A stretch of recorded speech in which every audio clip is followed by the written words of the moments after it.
This is Brother Ron, and welcome to We All Be News Radio and TV, the news-free Dixie for the 21st century.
There it is. And then there's another thing, too. There's a new fad amongst some of the 20-ish women in their early or mid-20s. Mm-hmm. And that's to find out how much money you can get men to give you. Okay, yeah. If you go on Twitter, you run into them a lot, or they'll run into you. By the way, I'll say this. I am the @JudgeJoeBrownTV person. Mm-hmm. So people say, is that you? You don't have a blue check? No, I don't have a blue check. I'm not anxious to start up a website. I'm not trying to sell anything. Right. But it is me. And whoever it is, did you find it advantageous to have read it?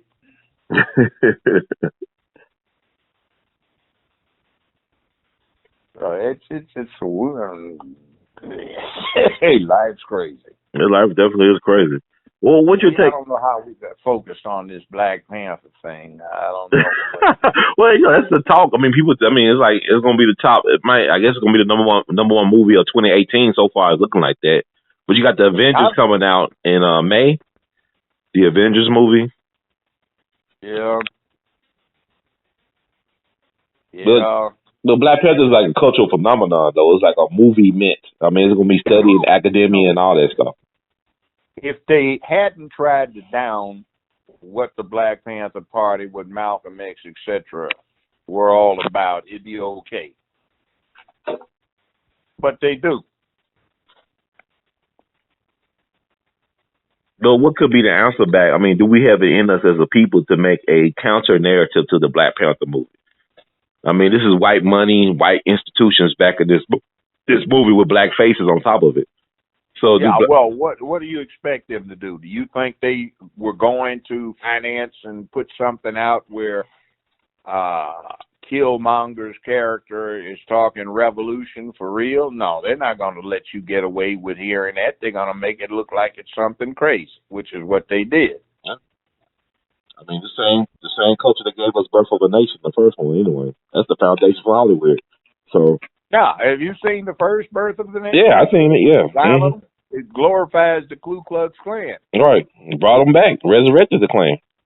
Yeah, I thought that the brother could have used another title besides Birth of a Nation for his movie. But even you look at how they treated him, though, like the backlash on him. This is before the Me Too thing. Yeah, hashtag Me Too. See that? Oh, by the way, when I was out in Hollywood, I had to be very circumspect, and since I had grown up out there, I know what they are about, and I could see it coming. And I just said, look, we just got through dancing. See that guy over there? He's probably going to come over here and try to offer you something to give you a statement that I did some kind of wrong. So I cut it off, and they go, yeah, he came over there. He wanted to know if you were bothering me. So Wow. I'd walk up and I'd say, look, man, you do that again, I'm busting you right in your mouth, right here. what the guy say, old dude? That's it. Look, I've been taking martial arts from some bad people since 1965, 66. And I will bust you right in your mouth, see if this stuff works. Now, you go behind me and ask somebody. See, they weren't used to that. I just played that I'm crazy thing, you know. Yeah, I know karate. I know crazy. I want to say crazy. I'm sorry. I know karate. I know crazy. Wow. So you ever get a chance to meet Bruce Lee? Well, I know better than Bruce Lee. I didn't meet Bruce Lee. I have a friend. His name's Clifford Stewart. Mm-hmm. And Bruce Lee had a coach. His name was Choi, Mr. Choi, who was Godfather in Koreatown out in L.A. Oh, wow. Okay. Well, there was a funeral. We all went to the funeral when he died. He was big man in Koreatown. Mm-hmm. And all the young Korean martial artists wanted to get mad at Cliff. Who's he doing? How is he presumed to come here? Blah, blah, blah. So the old man said, no. So you know Mr. Choi was Bruce Lee's trainer and coach. Yeah. Well, Mr. Choi didn't teach Bruce Lee everything he knew, but he taught this man, Master Stewart, everything. He's the only student he taught everything to, so Cliff led the procession in. Now, Cliff has a black belt in judo, one in jiu-jitsu. He's a kung fu grandmaster. He has 14 black belts in various types of karate. He's 10th Dan in 9 of them. He has a thing with the acronym is WAR, which is within arm's reach. He teaches to various military units. The CIA used to come down to the green room to consult with him. Wow. James Bond was in MI6. He instructed the MI6 type. Mm-hmm. He was a consultant to the instructors for SEAL Team 1. He had 8, 9, 10 former students who were SEAL instructors. He even had some of his former students on the Bin Laden mission. And, you know, he's got that kind of credentials. And he also has a very rare distinction. They have a particularly deadly form of martial arts that's Indonesian, known as Penyat Silat.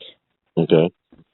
And to be a master in that, you have to be declared such by the Indonesian government. And the absolute highest you can get is something called Pendekar. Now, to become a Pendekar, you have to be appointed by the Indonesian government. There are only 3 Pendekars in the whole world, and Cliff's the only one under 90. Wow. Now, each year, Black Belt Magazine has had a penultimate issue, they call it. And on the last page, they have a category that Cliff always wins. And it says, finally, we come to the penultimate category. And as we have found for the last several years, once again, our candidate, get this, for the most dangerous human alive in North America is Grandmaster Sensei Guru Pendekar Clifford Stewart of Los Angeles. Wow. Yeah. I'll tell you a story to tell you how bad he is. We were on business, so we had to go to Seattle, Washington for a conference. I spoke to the American Airline Pilots Association. Mm-hmm. So we come back, and he's got to get to Prague. So his housekeeper in Prague has been complaining that she can't find fabric softener. So Cliff gets a couple of duffel bags and has them stuffed with bounce and, you know, wrinkle-free, all of this fabric softener sheets. So he puts as much as he can get in his take-on bag, too. Mm-hmm. So when we get there, this TSA type starts giving Cliff a hard time. So we're traveling together, and Cliff cops an attitude, right? Mm-hmm. So the guy tells him, stand over there, I'm calling the police. I waited over there with Cliff. Very shortly, here come these two LAPD cops, right? Mm-hmm. One of them looks over at Cliff. Neither one of them black. One of them nods, you know. So he goes over, and he and his partner approach the TSA chief. Who made the call? The guy hails him. All right, sir, what seems to be the problem? Well, this guy's got an attitude problem. Well, who are you talking about? That big guy over there. This cop says, the guy in the tan shirt. Yeah, that's him. And his partner went to go over there toward Cliff, and he grabbed his partner by the arm. He said, that's the guy I've been telling you about. Said, oh, no shit, man. Damn. He says, yeah, that's him. So the two cops are standing there looking kind of bewildered, and they got all these brothers from some college basketball team that were going through at the same time. So they're all standing around watching, right? Mm-hmm. So this cop says, partner, come on, let's go. He said, what do you mean? He said, look, man, you're trying to get laid, and I want to see my wife tonight. So they start walking away. The TSA guy says, excuse me. So this cop stops and looks at him and says, let me give you a piece of serious advice, some unsolicited advice. If that's who you got the problem with, you know what? If I were you, I'd make him smile. So what? He said, there are not enough police in this airport to make that man do anything he does not want to do, even if we shoot him. That's LAPD. Wow. Yeah, this is LAPD. I suggest you make him smile. Let me just put it this way. He trains our instructors. So Duke said, well, let's get out of here. The guy said, but, he looks back over his shoulder. Again, make him smile. They leave him. Oh, my God. Guys looking like, oh, hell, what have I done? Mm-hmm. So Cliff said, all right, I'll smile. Now quit messing with me. So we're going through security. We're going down that main B concourse. And these brothers are out there eating at one of these bar and grill things they got where, you know, they're outside on the where everybody's walking. That's him, man. That's him, man. That's really, man. I was telling you, man, big dude, man. LAPD said make him smile, man, and I'm not going to deal with it. That's crazy, man. Wow. Over the high five. Man, never had nobody that bad, man. I mean, I'm looking at LAPD where everybody's scared of. The big bad wolf. Say, we ain't going to mess with him. Wow. No. Make him smile. Make him smile. That's awesome. Wow. When was this? How long ago was this? About 2008, 2009. Wow, that's amazing. I want to ask you this, because I know we talked about this before. I mean, people just, I don't know, man, like this OJ thing, did this video thing, and I want to get your thoughts about that. Was he really, does it mean he really did something, or he just saying? No. That they took that out of context. That was something that was just, he said, if I did it, it probably would have gone this way. It was for a book deal. Right. Now, let me tell you about that case. When I was a judge, I wasn't married at the time, so I had nothing better to do every evening except sit in the chambers for a couple hours to avoid rush hour traffic, right? Mm-hmm. So I taped every single scrap of that case, and I listened to it. I'll tell you this, I had recruited the person that was chief administrative judge for the L.A. County Superior Court to law school. And that person took me in the evidence room, and I got to look at all the exhibits as long as I want looking at them. I know some of the witnesses that were there. And the reason most of the American public thinks that OJ got away, well, not most, but a lot of it thinks he got away with something, is because of that sleaze, fake news Nancy Grace. She, from when I went through and talked to some court personnel later, said she'd come in every evening and ask what was going on. She wasn't concerned about the evidence. We saw what she said. It didn't match what was going on in the court. I would turn on the TV and she would say, devastating evidence against OJ. The DNA evidence was just conclusive. There's no way he can escape the consequences. So I said, that must have been bad. I turned it on and the DNA evidence went like this. The expert says that wasn't OJ. Says this isn't even close to his DNA. What this is typical of somebody who has ancestry from the northeast Mediterranean area or Sicily. So where in the hell did that fool get that? Who is this? Nancy Grace never heard of this person. They had just started. Devastating evidence. OJ's blood found at the scene. And the interesting thing is they're taking a serological sample from OJ.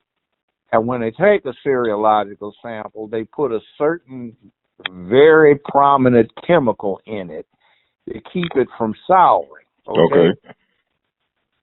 So the serological evidence was analyzed, and the state's own expert said, well, this is circumspect. This belongs to OJ. The problem is it's got the preservative element that's in his sample. And the defense came up with a prosecution witness who was taped bringing the sample from the forensic labs all the way back 23 miles to crime scene. So their own analyst said this isn't any original evidence. This must have been put here, planted here. Obviously, the state's own witnesses admitted it was probably planted. And then when they went back and looked at all of the video, they said, well, this guy's got the bag, the evidence bag for the serological samples. What is he doing back at the crime scene with it? See, they have a specific chemical they put in a serological sample to keep it from spoiling. So they took a blood sample from OJ and they put it in there. So the state's expert testified this was the blood sample they took from OJ, and it was placed on the scene. There's one other sample in here that doesn't belong to either Goldman or Nicole. The other thing is a professional killed both of them. Two men. Right out there on the scene in the blood are two sets of footprints that don't belong to Goldman and Nicole. One person's wearing a size 9 and the other one's wearing a size 10.5. OJ wears a size 12. Big pool of blood. That's from the cut throat. There was one stab wound to the upper chest on both victims that severed the aorta and ruined or wrecked the top two chambers of each heart in question. And then somebody slit the throats from ear to ear, reached in with a pair of pliers and pulled the tongue out through the slit throat. That's what you call a Colombian necktie. Now, during the course of the trial, two people in the Federal Witness Protection Program testified from a remote location that they thought that was a message to them to keep quiet. Why would they do that? Because one of them dated Nicole's sister. Right. And the message was directed to him. He said, if it does not fit, you must acquit. I talked to the guy who made the gloves, owned the company. His name's Richard Zuckerwar. He did a tracing of everybody's hand. The glove was a size L, that is size large. OJ wore a size XXL in that glove. He couldn't even get his hand in it. That's why Cochran says if it does not fit, you must acquit. But Nancy Grace wanted you to believe that glove fit him. It didn't, but you saw it on TV. That part was famous. Next thing is, remember the bloody socks found at the foot of the bed? Yeah. Well, Furman planted it. You know how the jury made that determination? It was easy enough. Mm-hmm. Because LAPD is so prone to steal from the houses of the rich, which they did from OJ. That's how he got in trouble the second time, when he found stuff they'd stolen from his house at this flea market sale in Vegas. Mm-hmm. Well, they had a video crew go in with a clock going in the upper right part of the frame. So at 1:14, you see them close up. They pan the foot of the bed. There are no socks. None at all. 5 minutes later, this tape, which has audio on it, you can hear, "Excuse me, sir, who are you?" And you can hear somebody in the background. And they said, "Well, Detective First," "No, not First, Furman. Detective Furman, you have to leave the premises." "But I'm the first." "Sir, you have to leave or we'll have to escort you." Okay. About 5 more minutes, the camera pans back. Guess who's standing at the foot of the bed? Furman. "Detective Furman, didn't we ask you to leave the building? And what are you doing by the bed? You have to leave the bedroom, sir. Exit the house." You see him standing at the bed. Well, when crime scene comes through a half hour later, guess what? Right there where you saw Furman standing, right there where at 1:14 there were no bloody socks. Almost an hour later, there were bloody socks. You saw Furman standing right there. Furman finds the wet glove under a half foot of dead leaves, about 80 to 90 feet inside OJ's backyard in the dark, over on a wrought iron fence. The glove that's supposed to be somehow connected with the crime fits him, but not OJ.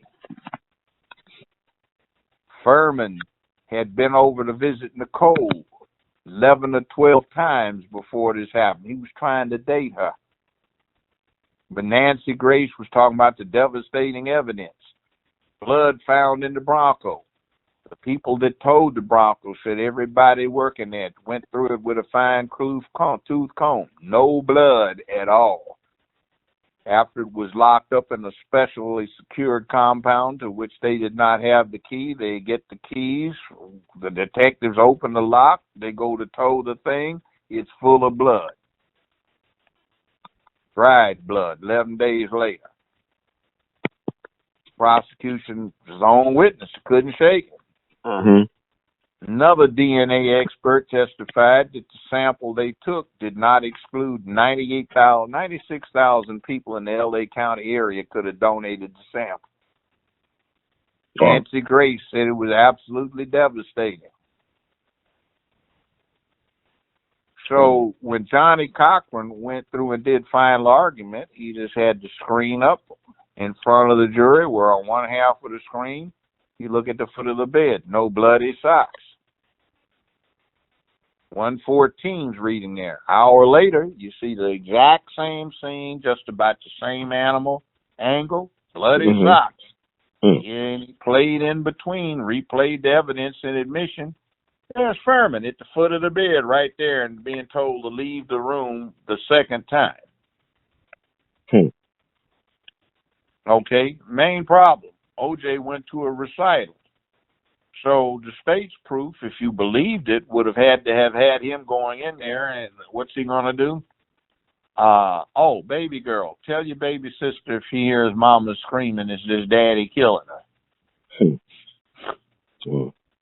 They called a friend of mine who was an expert on knife killing. He said there's no way in the devil that somebody could have done this and gotten on an airplane, because they would have been covered with blood and it would have taken hours to get it off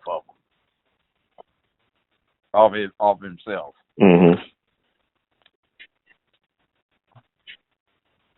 There was no evidence to connect him to the crime.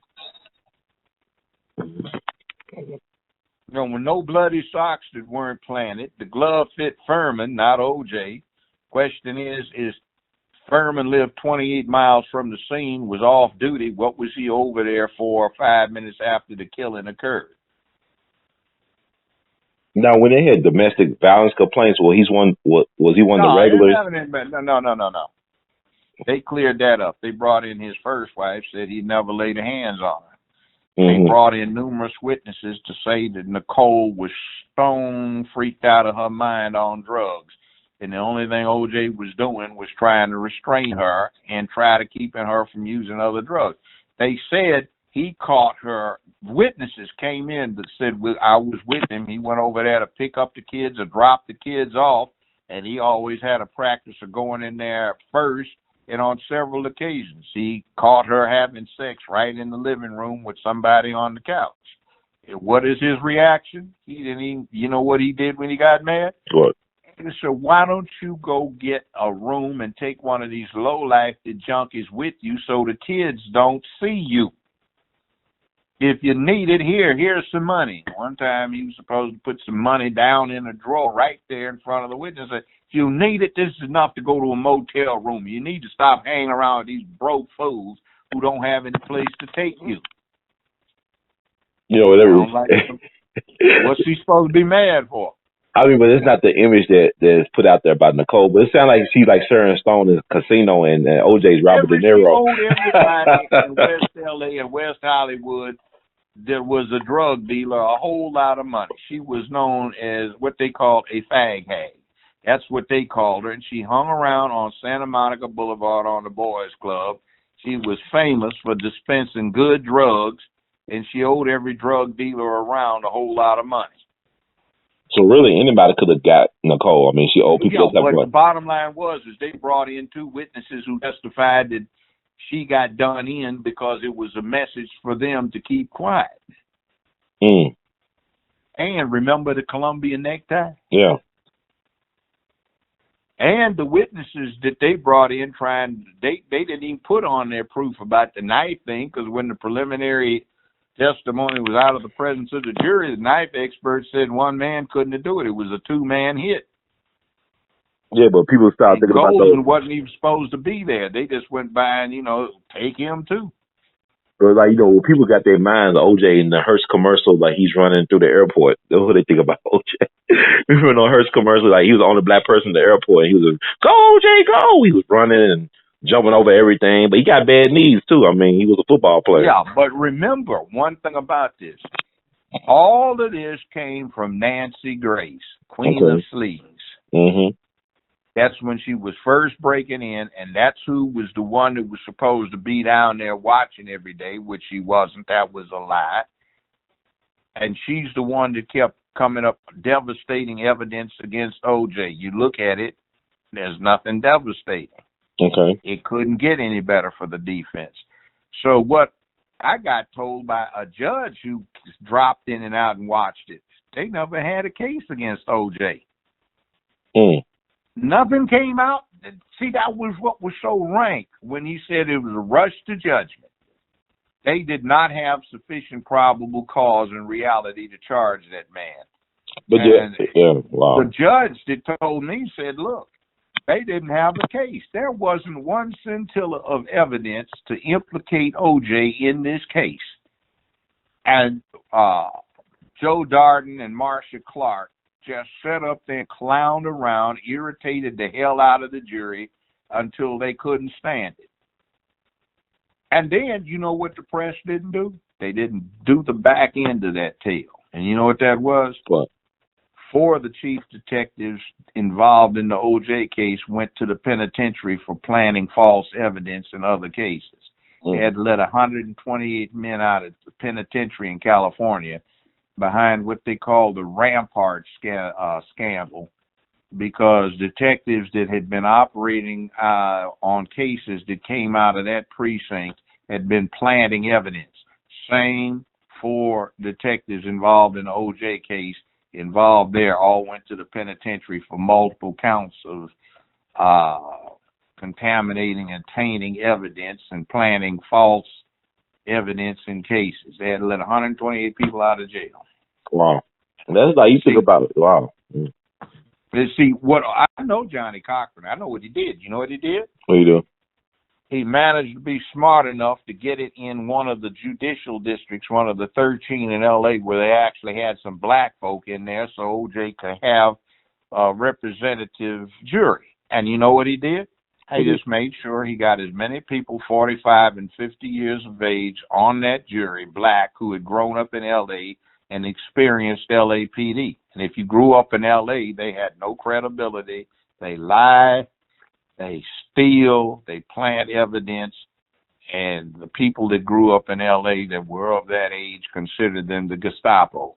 So when they didn't see any evidence, they only took half hour. They basically just said, Your Honor, we find there's the defendant, there's insufficient proof to establish his guilt beyond a reasonable doubt.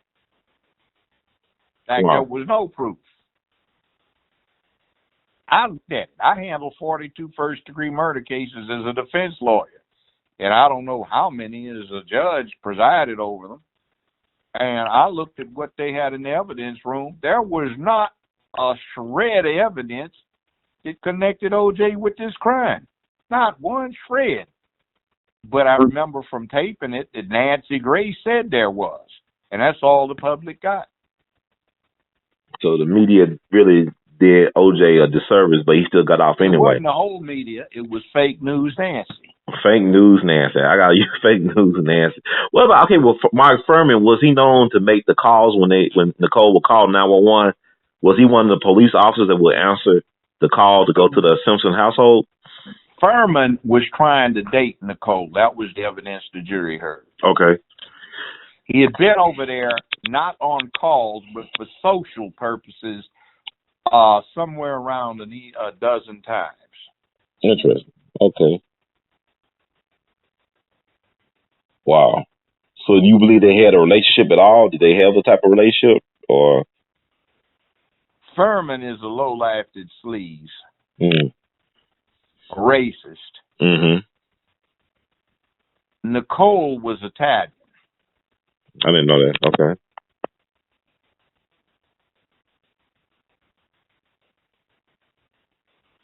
Evidence was she was prone to hysteria and was a stone straight up junkie. Owed everybody money for drugs. See, that's the thing. The media would not throw her under the bus like that. They will not portray her like that. You got to do some research on her background. But that's what you're saying, that she was known for owing all these drug dealers money around town. Yeah. So what happened is, I guess the people that wanted to send one guy a message had no reason to connect her up with O.J. She's just a junkie. And do remember that O.J.'s first wife testified, they had their differences, but he never laid a hand on her. Then, from my understanding, O.J.'s father was a cross-dresser, a homosexual. I have no idea. That's how they portray him. I mean, I saw these documentaries, and I know you can't believe everything you see or read, but that's basically like... I had no idea. I actually knew him from college. The O.J.? Straight up dude, yeah. Straight up dude, personable, easy to get along with. He's like a very likable guy. I don't care too much about his politics. He was. But it don't seem like he's a bad person. You know what I'm saying? Like, you could have a dinner with him and have a fun time with him. That's what I get from O.J. Well, I mean, he's a good conversationalist. I mean, he's a likable guy. Yeah, that's what I get from him. I don't see him like some evil person. I don't know. I'll say this. Football players tend not to do that kind of violence they were accusing him of. You know why? Why? They get all they want on the football field and they ain't mad at anybody. They've got no built-up hostility and aggression because they've had ample opportunity to finish running over somebody and hitting hard like he did. He was one of the all-time greats. I can't take that away from him. He was one of the best to ever do it. Well, I tackled him one time in a game. I played football at UCLA. Oh, you tackled O.J. before? Yeah, he's hard-running brother. How was that experience, tackling O.J.? Difficult. Hey, man, I was running over everybody. I got him down. You got him down, huh? Oh, yeah, I thought it was, between me and him in the goal line, but I got him down. Did he remember you playing against him? Does he remember that? Yeah? Yeah, that was 1966. It was in the L.A. Coliseum, UCLA versus USC. That's something, man. Wow. But I didn't play football past that. I didn't have any ambition to be a defensive back. I had other things to do. I said, I'm not going to wind up a pro. Ain't that good. I think you made the right decision. Yeah. And in those days, we had a coach from Tennessee, Prothrow, who was, let's say it politely, a cultured racist. Of course. Mm-hmm. Now, this is UCLA. 1930s, they had Kenny Washington at quarterback. He was first brother to play in the NFL with the Rams. They had Don Barksdale as the wide receiver. He's first brother to play in the NBA with the Lakers. They had Jackie Robinson, who was the halfback, first brother to play with the Dodgers in Major League Baseball. They had three blacks in the backfield, a black good couple on the line. And in the 60s, they had fewer black folk on the UCLA football team, which was a total of 4, than they had in 1936, 37, 38, 39. Mm-hmm. Wow. Crazy. Yeah. So, yeah, man. And he was from Tennessee. He had a guy that came in, played halfback from Compton High School. His name was Mickey Curtin. Mm-hmm. Nice guy. Mickey could run his behind off. Wasn't very big, but he could run. So they had the white guys in there in the backfield, and they'd go dive into the line, and it would be 3rd and 14, and they would have a pass out wide to Mickey Curtin. He'd pick up the first down. They'd take him out, and then they'd give to the other two. They'd dive into the line, get nowhere, lose yards. They'd give it to Mickey. He'd pick up 27 yards running. And then he'd get down to the 6-yard line, and they'd take him out the game, put one of the white folk in. And, you know, they'd get the touchdown, and he wouldn't get any credit. Mm. You know, I played Frosh, and I was the leading ground gainer for the team. You know, didn't play hardly any quarters, but, you know, even though I was a leading offense element for their freshman team, you know, I didn't get to start. So I just say, screw this. They wanted me to redshirt. I wasn't about to do that. Wow. Well, you did the right, I think, like I said, you made the right decision. Yeah. But, yeah, it is what it is. That was the 60s. Howsoever, we owe Nancy Grace, you know, the favor of making America think O.J. got away with something by her reporting. She was the only one that was going down there after the first couple of weeks. Mm-hmm. And she just lied through her miserable teeth over and over and over again. One thing I'll never forget, you remember that Casey Anthony thing? Yeah. It took about 4 years to go to trial. Well, I can remember tapes of Nancy Grace being in that woman's front yard or the family home with a loud hailer haranguing people that were crowded around talking about they needed to abolish the Fifth Amendment because the public had a right to know what happened. It was more important than any defendant's right to silence. Now, that's somebody who's supposed to have been a prosecutor. This gives you an idea about justice in America. Sleeves like that was in charge of, you know, delivering the state side of justice. That's just not a good thought. Wow. I mean, it's just bad. But it's like it is. She built that case up to sound like they had an ironclad case on Casey Anthony. And other than the fact that Casey Anthony was a white woman, you know, they would have had a worse problem with it than they did with O.J. But like the jury said, we didn't hear any evidence. We didn't hear about when this child turned up missing, where they were when they turned up missing, what the cause was, how she died, where she died, or if she was even dead. Yeah. There was nothing to put the defendant in any place where this could have happened. There was an alternative explanation for everything. It was all circumstantial, and like the judge said, well, you have to acquit if there is any reasonable alternative to the proposition offered by the state. You know, so we did our duty. I see. What about Go ahead. What do you think about Jeffrey Toobin? That's another guy. I mean, for CNN, legal analyst. Like he made a career boost off the OJ trial too. Oh, that just blood in the water, sharks. No principle. Yeah. And frankly, to this day, I've got a fraternity connection with Darden, but we think that was such a great embarrassment, that pathetic performance he put on in that courtroom, and then him crying and blubbering all over the place because OJ walked. Oh, come on. How unprofessional. And I taped it, and I used to be an adjunct professor at the local law school over here, and I'd show tapes on how not to try a case with Darden and Marcia Clark. I would have locked them up. I would have made them show cause for contempt the way they were carrying on. That had to be one of the most incompetent performances by prosecutors I've ever seen. Well, what they say? Yeah, wow. What they say about Carcetti though? Their boss. Well, yeah, but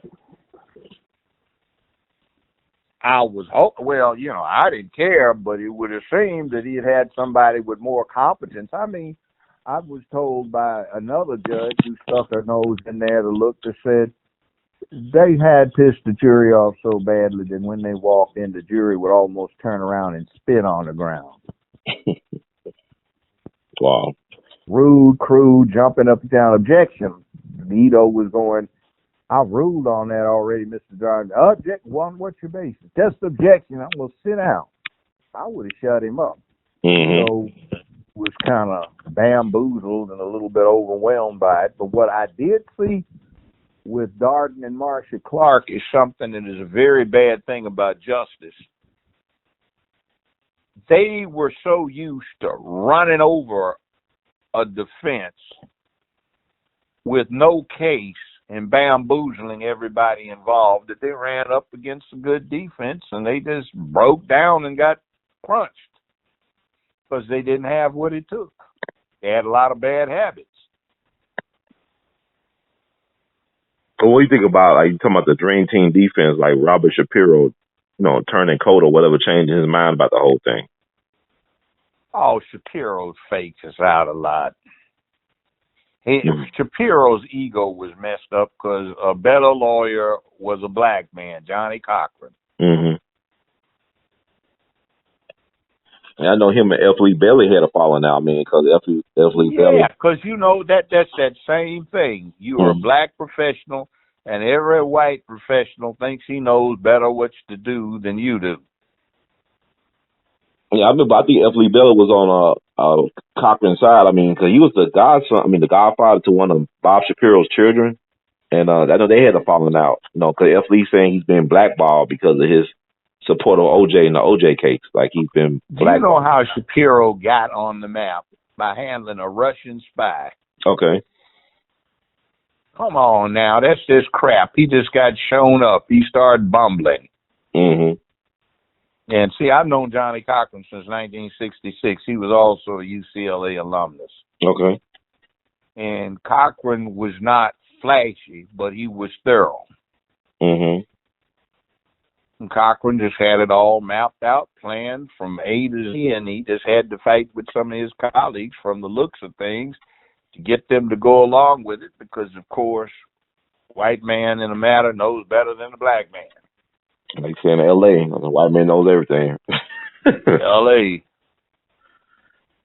Mike, just speaking of Russians and whatnot, I just got to get your take on this stuff that's going on with the Russian stuff in media, like how people pushing back against Russia, how they saying they fixed the election, they got some other stuff going on. Excuse me. Did the Russians have anything to do with your vote? No. It have anything to do with mine. Right. I haven't talked to anybody who says the Russians influenced my vote. The Democratic Party was just so bound up on getting a woman that they got a season there that nobody liked. Mm-hmm. And I can't forget her campaigning in 1966 to keep the dormitories at the University of Illinois in Chicago segregated. That's Hillary Clinton. Yeah. Wow. And trying to keep the suburbs in Chicago segregated. Her and her mommy and daddy, who used to talk politics around the dinner table. She also made national attention when, as a high school student, she was out campaigning for that racist Barry Goldwater, who pulled a race card out of the hat. And in 1968, she was helping out St. Ron the Reagan in California, a Republican. And in 1968, she was campaigning for Richard Tricky Dick Nixon. She was chairperson of the Young Republicans at Wesley All-Girls School. Mm-hmm. And they circulated this, but nobody paid much attention to it. But back in the 60s, when we didn't like her, there was a picture that they found circulating of, she just got into Yale Law School. I could have gone myself, but I wasn't going where they had 5 feet of snow on the ground in the winter. I went back to UCLA. But bottom line is we had a picture we circulated. I didn't know who the dude was. The picture actually was about her because she was the one that had been political.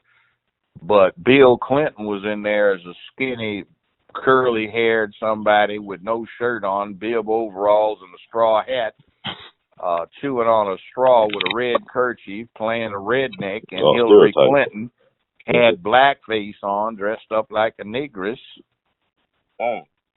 for a Halloween party. I know the picture today. It's out there on the internet.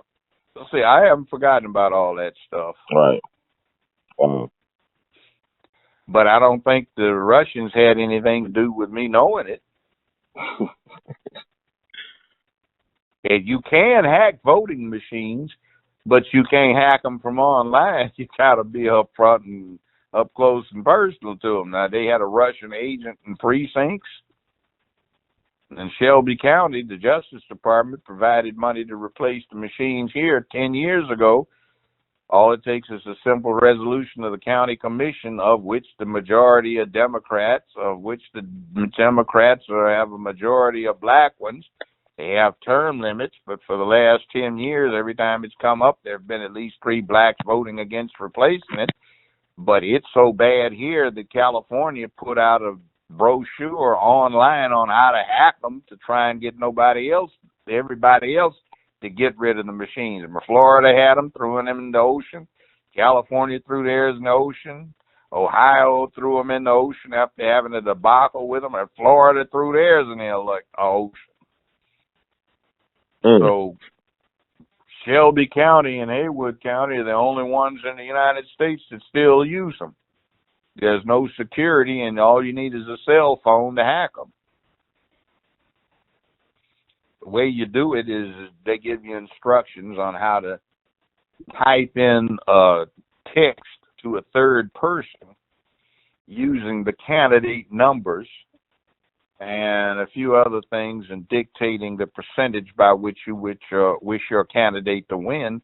And you leave your cell phone in your pocket, and when you get within 5 feet or so of the voting machine, before you put your card in, just press the send button, and that text send is picked up by the reader of that particular machine, which corrupts it immediately. And then every other machine in the precinct is corrupted within 10 minutes, and every other one in the system is corrupted in 45 minutes to an hour. So they've been hacking the elections for 20 years. We haven't had a fair election here in Shelby County in 20 years.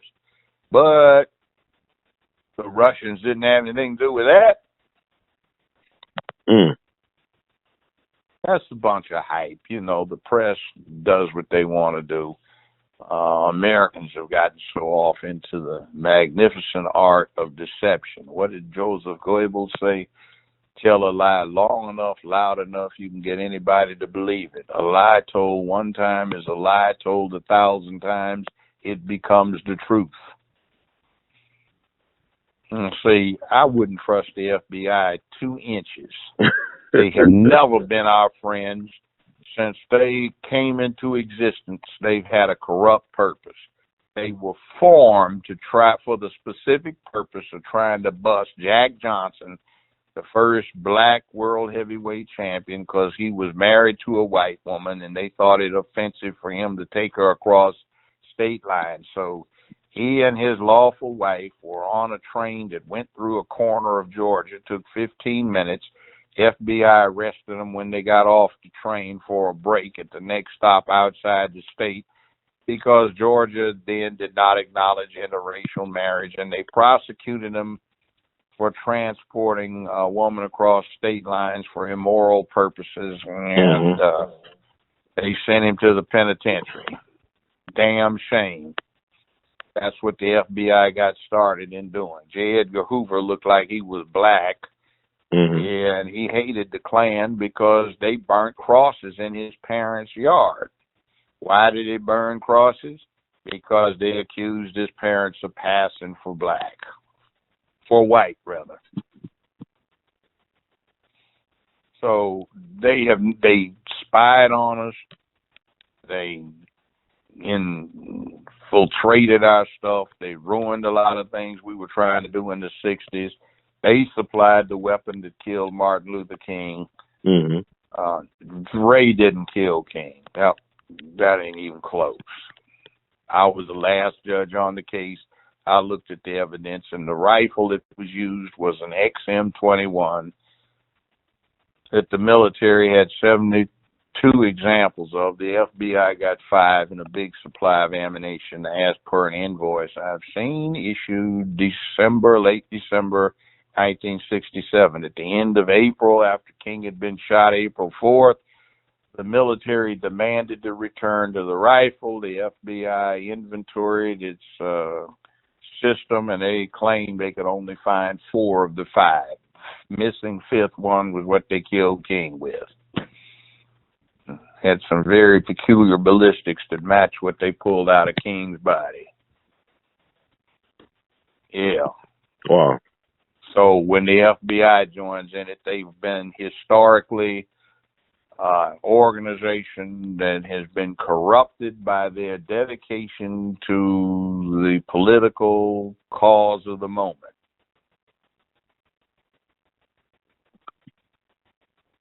So what do you think of? I mean, you think this era of Donald Trump is about cleaning up house, like exposing people, exposing the wickedness of the deep state? Well, you know what I think he's really doing? I think he's a power-mad egomaniac. And I told you this. Remember when I said at first, I said he's going to manage to get rid of all of his cabinet appointments. They're going to leave or he'll get rid of them.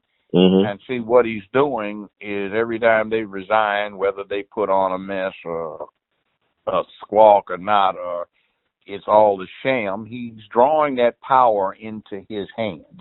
The other thing is what he's doing that's good is destroying this paradigm where if you got an office, you got to be dancing on ice because you're scared of the press.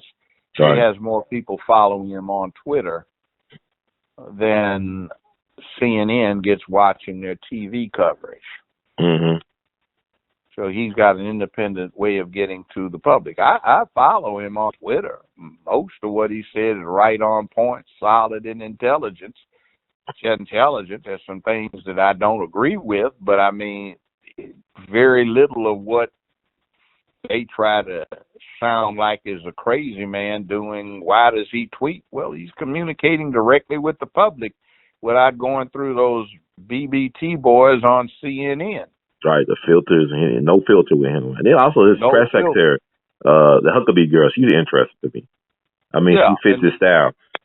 Yeah, and see, the other thing is, too, the other paradigm that I'm glad he's destroying is this one where everybody feels that if they say something and anybody disagrees with it, they got to dash off an apology because they don't want to offend anyone. Right. What do they say? If you try to please everyone, you please nobody. That's true. Mm-hmm.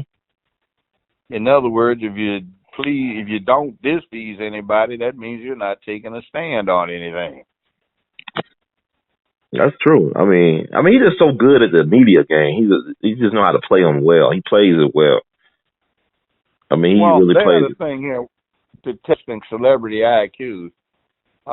Stephen Hawking, the great physicist, passed this week. The guy that was in the wheelchair. Right.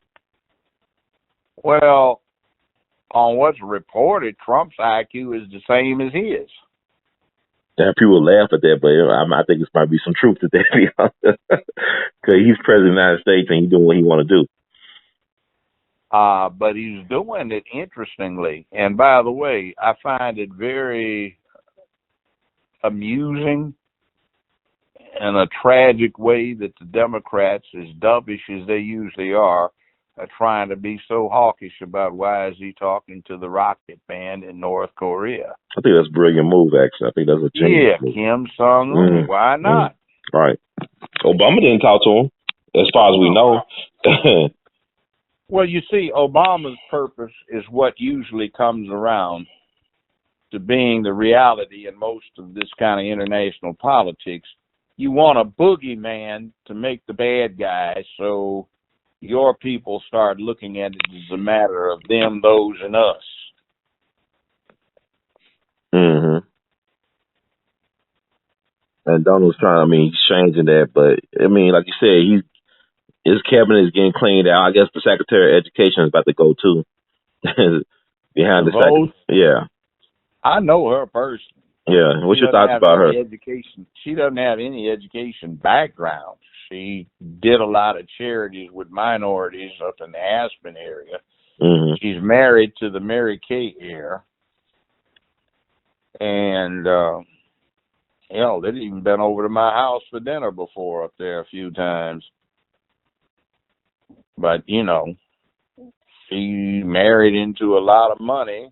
Mm-hmm. And she has her charities, but the Republican Party, they aren't too into looking for qualifications. They're looking for ideology and don't care.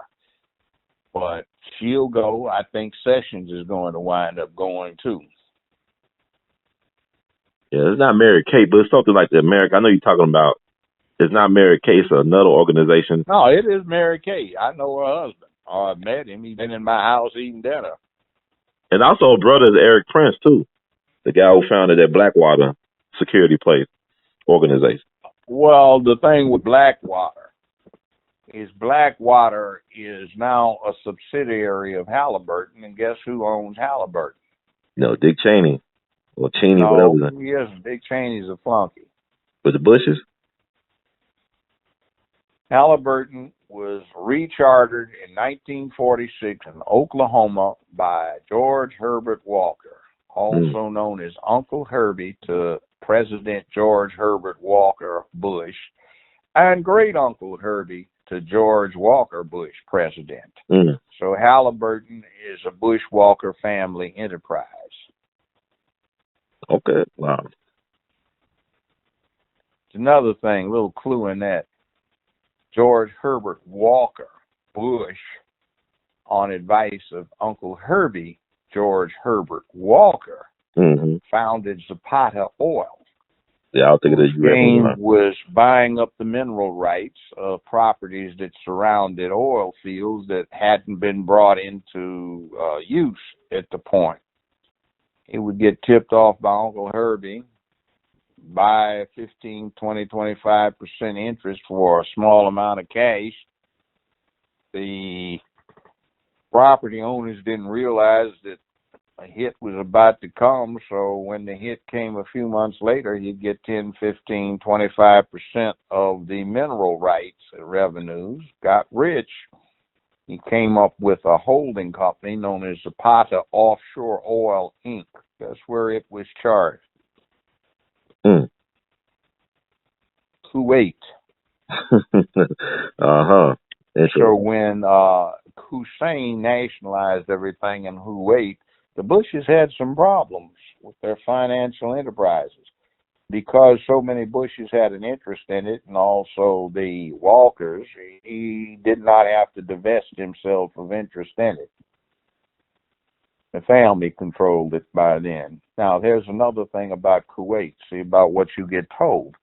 Mm-hmm. See, Britain, 100 years ago, 110 years ago, was suffering from the same problem we have about lack of educational excellence. They had some big dummies who were designing these battleships they made, and they forgot that when you shoot a shell out at long range, it goes up and it comes down. It won't hit the side of the warship, it hits the deck. Well, they've built all of these expensive battleships to have the biggest fleet in the world, and they forgot to armor the decks. Wow. So they fought the Germans, and the Germans were well aware of this thing called plunging fire. And the other problem with the educational efficiencies of Great Britain was that they hadn't designed any cannon powder since 1882. And the stuff they had was an explosive that would blow up like a dynamite charge if it was loose and a spark got on it. The gunpowder that the Germans, the Americans, the French, and the Japanese use is like wood. It burns like wood. You'd have to stand there and light it. Wow. Okay? So they built their ships with basically insufficiently armored decks. They were using a particularly volatile gunpowder. And the Germans and the Brits had it at a place called Jutland, May 31st, 1916. The German warships proved to be unsinkable by gunfire. And the British ships were particularly vulnerable, and they had 3 what they call battle cruisers blew up with basically the loss of all hands when hit by one salvo apiece by shells from the German warships. Well, they put out a propaganda thing saying the battle cruisers were too lightly armored. Maybe. But the deck armor was no thinner than it was for their heaviest battleships. So they had a dilemma. They didn't want anybody in the rest of the world to know how deficient their designs were. So they decided that they were going to convert their warships to oil so they could get the extra displacement available by doing that and put deck armor on these warships. So the thing was is that England has some of the world's biggest deposits of coal, but it has no oil. So Winston Churchill, when he was First Lord of the Admiralty before and for part of World War I, decided that he would get oil fields for Britain. So he had the English government buy a 51% interest in the shares of Persian,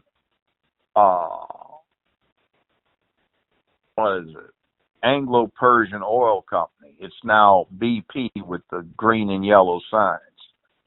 Same one that Obama's trust fund has a great interest in. Same one that didn't get investigated in the Gulf blowout. But anyway, Winston Churchill sends this guy known as Lawrence of Arabia on a mission. They made a movie. I think Laurence Olivier played Lawrence of Arabia. And he finds a place that would be easy for the English to steal. And it had a lot of oil fields. So in 1922, British Parliament, after acquiring an interest in Anglo-Persian Oil, now BP, sends the Royal Marines over, and they storm ashore and invade the area, which is the southern part of Iraq, and they cut off southern Iraq and call it Kuwait and set up a puppet government so they'll have oil. So when Hussein goes in 1990, he's not doing aggression.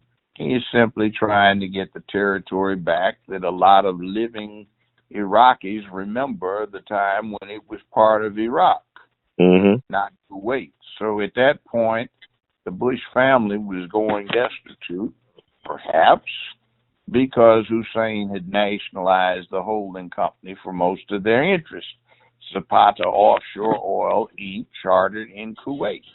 And when we had Gulf War I, what happens? They get the stuff back. Bush 1 has sense enough not to go further destabilize the Iraqi government, and after they whoop up on him, he leaves. Well, later on, Georgie W. decides he wants to expand Halliburton. Before 2003, there being no connection between Iraq and 911, Halliburton has been bidding to get the rights to exploit Iraqi oil. They've been trying to get Hussein to agree to it. Hussein signs a contract with the Russians and the French. Bush, lying through his teeth, knowing there was no such thing, convinces the public there were weapons of mass destruction, a nebulous reason, surely. They invade Iraq, destabilize the region, and about 9-10 years ago, when the Gulf War, well, actually, about 11 years ago, 2007, Halliburton gets the rights for the exclusive exploitation of Iraqi oil. And I do recall reading something that some years ago, the net profit to Halliburton was $2.3 million every 7 hours of the day. Wow. Now, was George Bush, W. Bush, a big dummy, or was he a brilliant crook who cost the lives of so many and still costing the lives of many because it's destabilized so that his family could get that 2.3 million net every 7 hours out of Iraq from oil exploitation? Wow, man, that is gangster stuff right there. See, but the news media doesn't dot the I's and cross the T's. They're more worried about who might have gotten a head job somewhere. Yeah, man. Or who tweets too much. Right, the Kardashians, whatever. Yeah. I mean, it's like you said, it's wrong, it's bread and circuses. This is what we get, and we deserve it. We're going down with the ship. And meanwhile, back on the home front, as long as they keep going down this rabbit hole of, okay, we got violence, so let's girl up the way boys are raised even more. That'll stop the violence. The more they girl it up, the more violent it's going to get. These boys in the hood are just girled out to the max. They're like lesbians who woke up in the morning with a penis. They're raised as girls. They like girls sexually, but they have boy plumbing. They took a lesbian and got her the fairy godmother to wave a magic wand. She's been raised as a girl. She likes girls sexually. If she woke up tomorrow morning with a penis, she'd be just like your typical hood rat running around, emotionally out of control, no manhood, killing off his own people and making his own neighborhood chaotic. Selling poison and pimping hoes. Wow. Well, Judge, I want to thank you once again for this wonderful teaching. You always give a lot of great insight and wisdom. I know people appreciate it out there. I mean, they definitely are appreciated. They tuning in, and it's making them look at things in a different way. Because you've been talking about this for years, and things have come to pass now, especially with the culture and the entertainment or the distraction industry, Hollywood. So I want to thank you so much for sharing that and for being a voice that's being heard loud and clear in the wilderness. Do you have any other things you want to add before we close out? Duty, honor, obligation, responsibility, accountability, bravery, and courage. And being able to look in a mirror every morning and say, I did that. I'm cool with myself. And it'll be all right. and men should give guidance. Women are entitled to give advisement. I like that. Thank you so much, It's a Judge. man's thing to protect womanhood and promote manhood in the next generation. Well, thank you, Judge, so much. And the words of Great Delta, and we love you madly. Keep on producing and pushing, sir. Thank you. Oh, one other thing. Yes, sir. I do tweet on Twitter at Judge Joe Brown TV. Okay. Yes, sir. Thank you so much. God bless. You're welcome, brother. Yes, sir.